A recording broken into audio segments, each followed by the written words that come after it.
예수님의 사람 이제 마지막 단원입니다. 마지막 단원 두 번째 단락 전도자의 사명에 대해서 볼 텐데 오늘은 이제 전도자의 영적인 상태라는 제목으로 우리 교제 내용을 가지고 말씀을 좀 보도록 하겠습니다. 얼마 전에 가까운 지인을 만났더랬습니다. 근데 얘기하다가 자연스럽게 건강이 이제 화두가 됐어요. 요즘 뭐 코로나도 있고 막 그렇잖아요. 그러니까 이제 건강이 또 나이도 나이인지라 이제 건강이 화두가 돼서 얘기를 하고 있었어요. 그런데 요즘 무슨 건강식품을 먹는다고 하는 겁니다. 그러면서 그 건강식품의 효과가 정말 좋다면서 막 극찬을 하는 거예요. 엄청 좋다. 뭐라고는 가르쳐주지 않겠습니다. 근데 어쨌든 막 극찬을 해요. 그러면서 머릿결도 좋아지고 뭐 얼굴 혈색도 좋아지고 이것도 좋아지고 저것도 좋아지고 저것도 좋아지고 막 얘기하는 겁니다. 내가 진짜 그거 듣고 있다가 무슨 건강식품 전도 현장에 나온 줄 알았어요. 야, 이러다 전도 받겠다. 그런 마음이 들었어요. 워낙 건강이 좋지 않았던 분이셨기 때문에 아무래도 이제 꼼꼼하게 챙기시는 것 같았어요. 그러면서 막 굉장히 신경을 쓰시는 겁니다. 어떠세요? 여러분들은 어떠십니까? 건강 상태를 잘 살피십니까? 이제 워낙 국가검진 제도도 있다 보니까 우리나라가 많은 분들이 그래도 정기적으로 자기 건강을 좀 살피는 편이죠. 신경을 쓰시는 편이에요. 그렇게 하셔야 됩니다. 네, 하셔야 돼요. 평소에 건강 상태를 잘 살피는 건 정말 당연한 거죠. 그런데 평소에 우리가 정말 잘 살펴야 되는 게 이 건강 상태만 있는 게 아닙니다. 우리 몸의 건강만 살피는 게 아니고 우리 몸의 건강 상태에 못지않게 우리가 늘 살펴야 되는 게 있어요. 그게 뭐지요? 바로 영적인 건강 상태라는 것입니다. 우리가 삶이 막 고단하고 그리고 또 코로나로 인해서 심리적인 압박이 크다 보니까 몸의 건강 상태는 굉장히 챙기시는데 영적인 건강의 상태는 등한시하는 분들이 적지 않습니다. 그러니까 평소 영적인 건강 상태도 좀 살피셔야지 우리가 삶의 자리에서 우리 영혼이 좀 이기는 자로 살아갈 수가 있는 거예요. 그럼 영적인 건강을 점검하는 것이 뭐냐? 뭐 여러 가지가 있겠죠. 기본적인 건 예배 생활 잘하냐, 뭐 기도 생활, 말씀 생활 잘하느냐. 이게 가장 기본이죠. 마치 우리가 몸의 건강을 점검한다면 뭐 간이나 위, 심장 이런 게 기본 아닙니까? 그러니까 그런 것처럼 예배나 기도나 말씀 같은 것들이 기본이 되겠지요. 근데 우리는 요 정도만 하면 그래도 내가 좀 건강하게 영적으로 생활하고 있다 이렇게 생각을 하지요. 그 정도만 해도 사실 귀하죠. 그런데 이제 교재를 보니까 아니라는 거예요. 그 정도로는 안 된다는 거예요. 그러면서 우리의 영적인 건강 상태를 점검하는 아주 시금석과 같은 게 있다. 기준이 되는 것이 있다. 아주 중요한 잣대가 있다. 그게 뭐냐? 그게 바로 전도다라고 얘기하고 있습니다. 그러니까 전도가 메말라 있는 사람은 그 사람의 영적인 건강 상태 역시 안 좋다, 나쁘다 이 말이에요. 교재에 이런 일화가 있더라고요. 이제 유 목사님이 처음 목회 부임하셨대요. 처음 목회지에 이제 부임을 딱 하셨대. 이제 젊은 날이겠죠.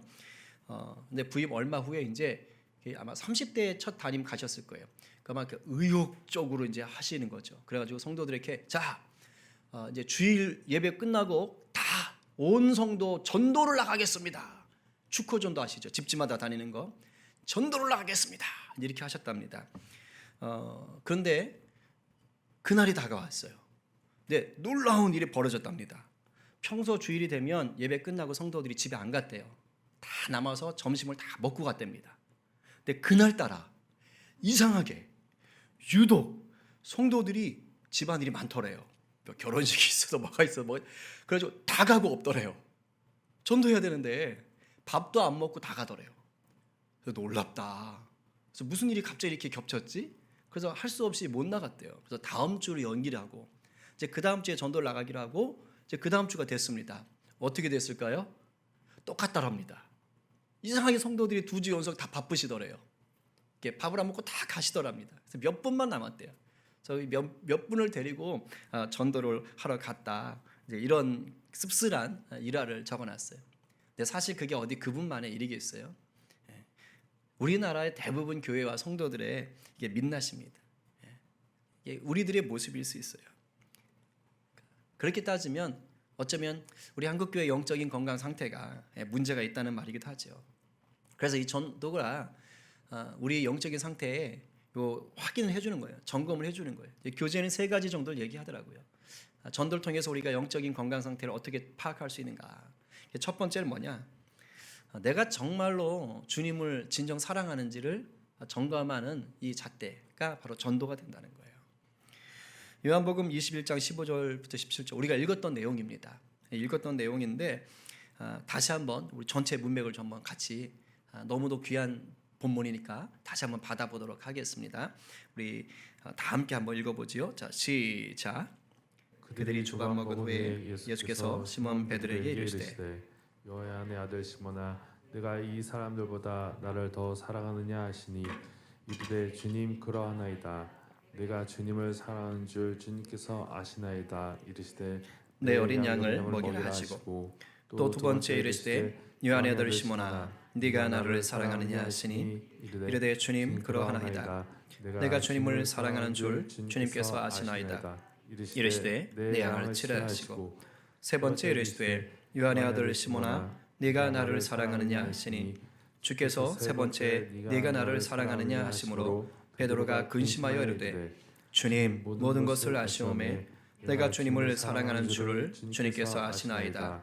예수께서 이르시되 내 양을 먹이라. 아멘. 어떤 장면이지요? 우리 주님이 부활하셔서 이제 제자들이 이제 못 살겠다, 그냥 할 것도 없다, 그래서 이제 그냥 옛날 하던 거나 하러 가자 하고 이제 어부들이 다 갈릴리로 돌아갔잖아요. 근데 그곳에 이제 주님이 가신 겁니다. 그래가지고 이제 무태에서 생선 피워놓고, 그죠? 불 피워놓고 그리고 제자들을 이제 기다리신 사건이에요. 그리고 만나는 것이죠. 그때 이제 베드로에게 대표적으로 얘기를 합니다. 베드로가 누굽니까? 예수님을 부인하고 갔던 제자 아닙니까? 그 제자에게 물어본 거예요. 베드로야, 네가 이 사람들보다 나를 더 사랑하냐? 이렇게 질문하시죠. 이와 비슷한 질문을 2번을 더 하시지 않습니까? 그러니까 총 3번 하죠.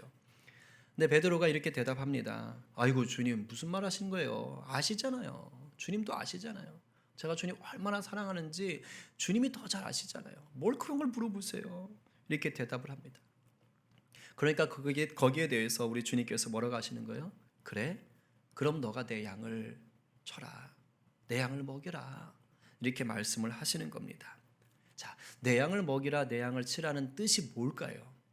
이게 이미 예수를 믿는 사람들을 잘 관리하고 그들을 섬겨라. 그럼 된다. 요 뜻만 있을까요? 아니에요. 단순히 이미 예수 믿고 있는 사람들만 챙기라는 그런 뜻이 아닙니다. 더 넓은 의미를 가지고 있지요. 무슨 말이죠? 주님께로 돌아와야 할 잃어버린 양들도 찾아서 그들을 먹이고 그들을 양육하라는 그 뜻까지 포함되어 있지요. 이걸 알 수 있는 게 바로 예수님의 비유에 있어요. 우리 예수님께서 마태복음에서 잃어버린 양에 대해서 비유를 하지 않습니까? 너희 생각엔 어떠하냐? 만일 어떤 사람이 양 100마리가 있는데 그 중에 하나가 길을 잃었으면 그 99마리를 산에 두고 가서 길 잃은 양을 찾지 않겠느냐? 다 함께 진실로 너희에게 이르노니 만일 찾으면 길을 잃지 아니한 99마리보다 이것을 더 기뻐하리라. 아멘.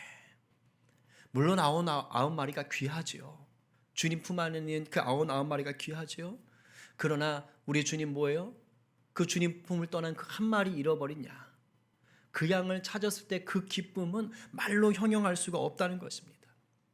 잃어버린 양 한 마리 찾는 것이 주님에게 큰 기쁨이라는 거예요. 잃어버린 영혼을 주님 품으로 돌아오게 하는 것, 그것은 우리 주님께서 정말 한없이 기뻐하신다는 거예요. 베드로에게 바로 그 의미까지 얘기하는 거예요. 나를 떠난 양들, 이제 네가 그 양들을 품어야 된다. 그걸 지금 사명을 맡기시는 것이죠. 누군가를 정말 사랑한다면 그 사람이 기뻐하는 일에 관심을 두고 행하는 건 당연한 거죠. 우리가 정말로 주님을 사랑한다면, 여기 계신 저와 여러분들이 또 온라인 통해서 예배하는 여러분들이 정말 우리 주님을 사랑한다면 잃어버린 영혼을 돌아오게 하는 일에 관심을 두고 열심을 내는 것은 지극히 당연해져야 되는 겁니다. 그러나 우리는 저부터 주님을 사랑한다고 하면서도 정작 주님이 기뻐하시는 바로 이것, 잃어버린 한 마리 그 양을 찾는 일에, 영혼 구원하는 일에 별 관심이 없어요.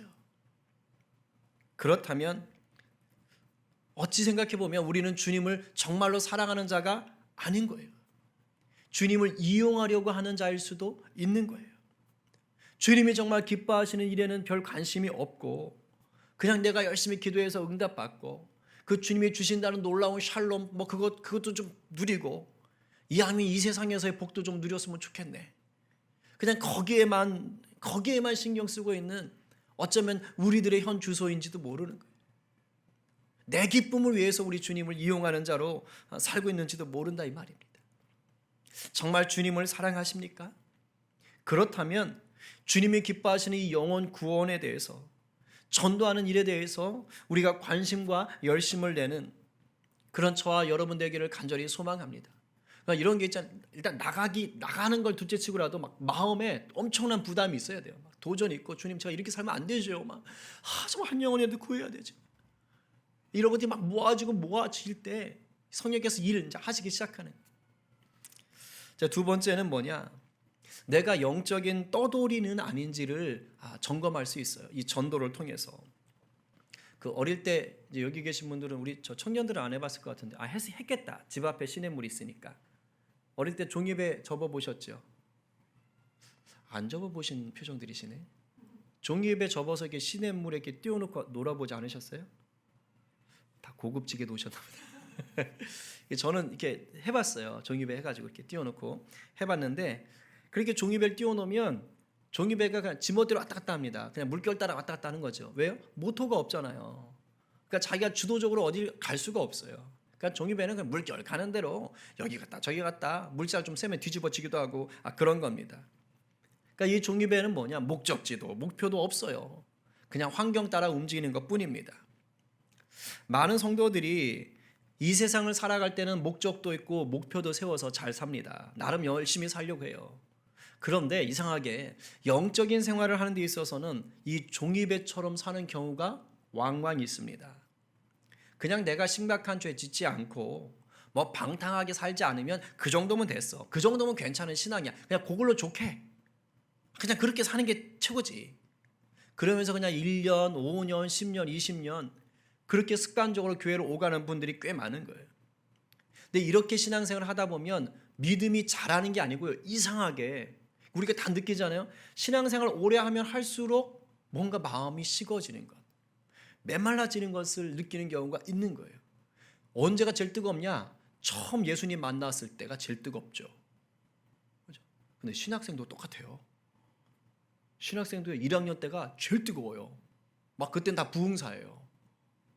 이제 2학년 되면 이제 막 교회에서 막 이렇게 장로급으로 떨어지고 3학년 되면 이제 뭐 집사, 이제 4학년 되면 평신도, 졸업하면 무신론자 뭐 이런 식으로 간대잖아요. 근데 우리 신앙생활이 그렇게 하는 경우가 있다. 이게 연수는 차고 심지어 직분을 받기도 했는데 불구하고 마음이 냉랭한 거예요. 왜 그러느냐? 영적 생활에 건강을 돌보지 않고 목적도 목표도 세우지 않고 그냥 되는 대로 살자.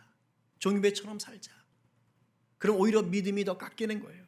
무늬만 크리스천이 될 수가 있는 것입니다. C.S. 루이스라고 아시죠? 평신도시인데 아주 유명한 신학자이고 변증론자이고 우리가 잘 아는 동화 나니아 연대기를 쓴 분이죠. 그분이 그런 말을 했어요. 지옥으로 가는 길은 결코 벼랑이 아니다. 그 길은 밋밋한 내리막길이다. 그러니까 우리 교회에서 저 도로까지 내려가는 그런 경사보다 더 밋밋한 거예요. 완만하게 내려간다는 거예요. 그래서 사람들은 그 길을 기분 좋게 걸어가는 거예요. 왜? 적당히 내려가니까. 그렇게 지옥을 간다 이 말입니다.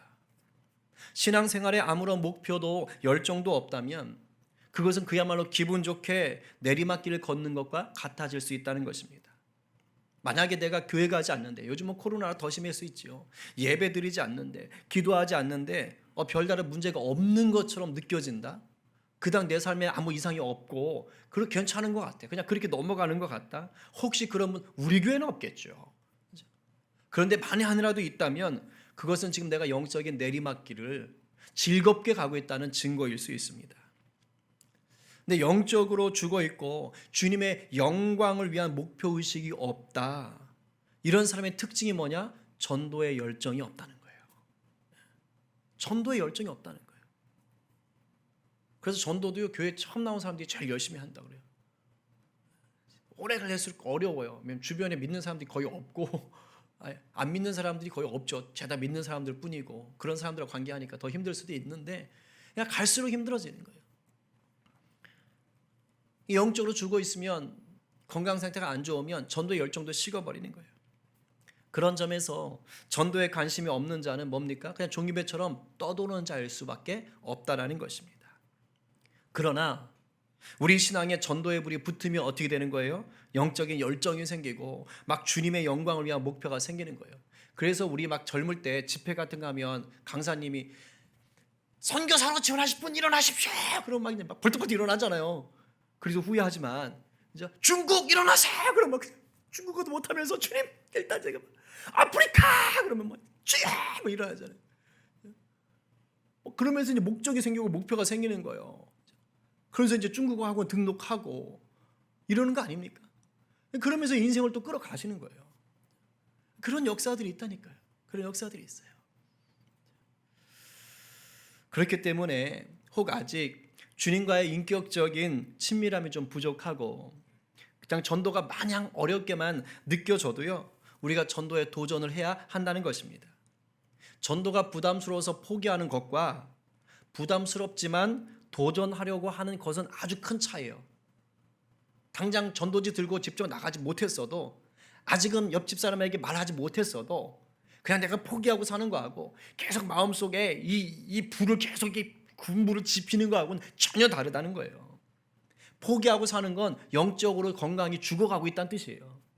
그러나 계속해서 부담감을 가지고 그냥 계속 노리고 있는 거죠. 이거 어떻게 해야 되나 이걸 어떻게 해야 되나 내가 해야 되는데 계속 이 갈증을 가지고 있다는 것은 지금 뭐 하는 거 영적인 건강이 지금 살아나고 있다는 것입니다. 이게 지금 근육이 생기고 있다는 것이에요. 우리가 주님이 기뻐하시는 일에 순종하며 도전하면요. 성령님께서 기름 부어 주시고 도우시는 줄로 믿으시기 바랍니다. 예, 그럴 때 이제 우리는 물결 위를 떠도는 그런 종이배가 아니라 죽어가는 영혼을 건져가지고 배에 태워서 천국으로 향해서 가는 그런 구명선이 될 수가 있는 겁니다. 저와 여러분이 이제 영적 떠들이 생활 청산하고 정말 사람 낚는 업으로 살아가게 되기를 간절히 축원합니다. 한번 목표 세워보자고요. 우리 연말에 한 명이라도 전도해보자. 내년엔 최소 한 명 한다 내가 아마. 이런 목표를 한번 가져보는 거예요. 인도까지 하시면 더 좋고 인도 가라는 게 아니라 그죠? 인도까지 하시면 더 좋고 꼭 우리 교회 데려오지 않더라도 그죠? 전도라도 할 수 있는 우리 모두가 되기를 바랍니다. 자, 세 번째로 내가 은혜의 통로 역할을 하고 있는지를 이 전도를 통해 점검할 수가 있는 것입니다. 여러분 갈대아우로 이방 우상을 섬기던 그 사람의 아들 아브라함, 그죠? 아브라함을 하나님 부르시잖아요. 우상 숭배하던 자였다고요. 그런데 그를 부르신 이유가 뭡니까? 하나님의 백성 삼아서 복의 통로 삼기 위한 거예요. 믿음의 조상 삼아서 복의 통로 삼는 것입니다. 그래서 뭐냐? 그 아브라함으로 말미암아 세상 모든 족속들이 복을 누리게 하시는 게 하나님의 계획인 거예요. 땅의 모든 족속이 너로 말미암아 복을 얻을 것이라 하신지라. 이게 아브라함을 통한 계획이며 아브라함을 통해 나올 믿음의 후손들을 통한 계획인 거예요. 자, 그럼 하나님이 주시고자 하는 이 복이 뭡니까? 이게 은혜지요. 왜? 우리 힘으로 얻을 수 있는 게 아니잖아요. 하나님이 거저 주시는 것이잖아요. 믿음으로 주시는 것이잖아요. 그러니까 은혜인 것이지요. 아브라함의 후손인 우리는, 영적인 아브라함의 후손인 우리는 이 하나님이 주시는 복을 이미 갖고 있는 자입니다. 믿으세요? 아멘. 이거 무조건 믿으셔야 돼요. 왜냐면 이건 이미 주신 거니까. 즉 이 은혜가 있다는 거예요. 성도에게는 은혜가 있어요. 그리고 모든 성도는 이 은혜를 나눠야 되는 사명도 함께 받았습니다. 내가 싫다고 포기하는 게 아니에요. 왜? 아브라함에게 복을 주실 땐 그 사명이 함께 주어진 것이기 때문입니다. 그래서 이 은혜는 나눌 때 더 풍성해지는 것이에요. 내가 가지고 있는 이 은혜를 나누지 못하면 어떻게 되느냐? 메말라 버려요. 정말이에요. 여러분들 그 말씀을 듣고 은혜 받았을 때 이제 셀 모임이나 가족이나 이웃하고 이걸 나누잖아요. 그럼 그게 더 깊어져요. 그리고 다른 사람 은혜를 또 듣다 보면 이게 또 도전도 돼요. 이게 빨리 우리 셀 모임 이제 내년부터 무조건 할 건데 해야 돼요. 이게 하다 보면 있잖아요. 위로도 받게 되고 그리고 야 내가 이게 지금 엉망은 아니구나. 그래도 이렇게 몸부림치는 것을 하나님 귀하게 보시나 보다. 그런 게 생긴다고요. 똑같은 원리입니다. 나에게 있는 은혜를 흘려보내면 그것은 더 풍성해지는 거예요. 전도는요 다름 아니라 내가 누리는 이 복, 이 은혜를요 그냥 필요한 자가 아니고 정말 필요한 자에게 나눠주는 거예요. 그게 전도입니다. 생각해 보십시오.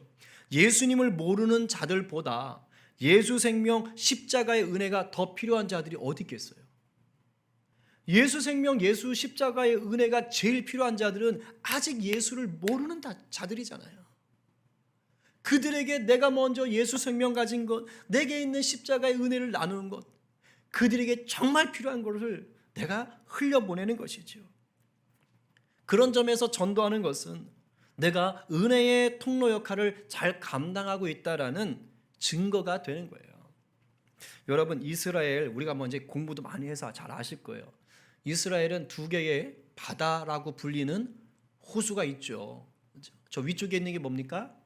갈릴리. 아래쪽에 있는 게 염해, 사해, 그죠? 그래서 하나가 갈릴리고 하나가 이제 염해, 소금 바다죠. 그런데 갈릴리 바다에는요 저렇게 생겼어요. 갈릴리 바다는 많은 물고기가 살고 있습니다. 그리고 바다 주변에 막 식물들도 있고 많은 사람들도 살고 있어요. 저 고기가 무슨 고기인지 아십니까? 혹시 다녀오신 분? 저 갈릴리에서 잡은 고기예요. 비슷하게 생겼죠. 성경에 나오는 인물하고 이름이 비슷해요. 일종의 별명이 붙은 거죠. 최고의 베테랑 어부. 네, 베드로 물고기입니다. 일명 베드로 물고기. 그래서 저기 갈릴리 바다 여행 가시잖아요. 그럼 저거 이제 상품이에요. 저렇게 나와요. 음식으로 잡아서 저렇게 나온대요. 맛있을까요? 맛이 없을까요? 드셔본 사람들에 의하면 맛이 더럽게 없답니다. 제가 볼 때 이제 거기도 많이 잡힌대요. 많이 잡히고 뭐 상술이 어쩐지 모르겠는데 어쨌든 베드로가 잡았던 물고기일 거라고. 그러니까 저기 제일 많이 나오는 물고기인 거죠. 그러니까 물고기도 굉장히 많아요. 한 50여 종 정도의 물고기가 있다고 합니다. 그러니까 갈릴리는 풍성한 곳이에요. 주변도 풍성하고 사람도 살고 식물도 있고. 그런데 염해는 이 소금바다 주변은요. 일단 염해 안에는 어떠한 물고기도 살 수가 없어요. 소금 때문에, 염분 때문에 아무것도 없어요. 그죠? 다 소금 아닙니까 저게? 그죠? 그리고 주변에 식물도 자라지 않습니다. 저 보세요, 다 황량하잖아요. 아까 갈릴리 바다 주변하고 좀 다르지 않습니까? 그러니까 사람들이 관광 때문에는 있어도 뭐 주거하는 것은 없습니다. 그런데 신기한 것은 이 두 개의 바다는요 똑같은 물을 공급받는다는 거예요. 둘 다 똑같은 물을 공급받아요. 두 바다가 모두 요단강 물을 공급받습니다. 이상하죠? 물을 똑같은 걸 공급받는데 왜 성질은 전혀 다른 바다가 됐을까? 저 두 바다의 바닷속 토양이 다른 걸까요? 아니면 주변의 토양이 다른 걸까요? 그렇지 않답니다. 그렇지 않대요. 그런데 두 바다가 완전히 달라졌어요. 이유는 뭘까요? 그건요 흘려보내느냐 아니면 가두어 두고 있느냐 이 차이랍니다. 갈릴리 바다는 여러분들 보실 때 왼쪽이죠. 그게 이제 저 위쪽입니다. 북쪽인데 그 갈릴리 바다 위쪽에 헤르몬산이 있어요. 2,000m가 넘잖아요. 그러니까 그쪽에서부터 흘러내리는 물이 저 요단강 윗줄기부터 흘러내리는 거예요. 그래서 갈릴리 바다로 옵니다. 그러면 갈릴리 바다는 요단강에서 흘러들어온 그 물을 받은 만큼 다시 뭐 하는 거예요? 요단강 줄기로 흘려보내는 거예요. 갈릴리 바다하고 염해 바다 사이가 요단강 아닙니까?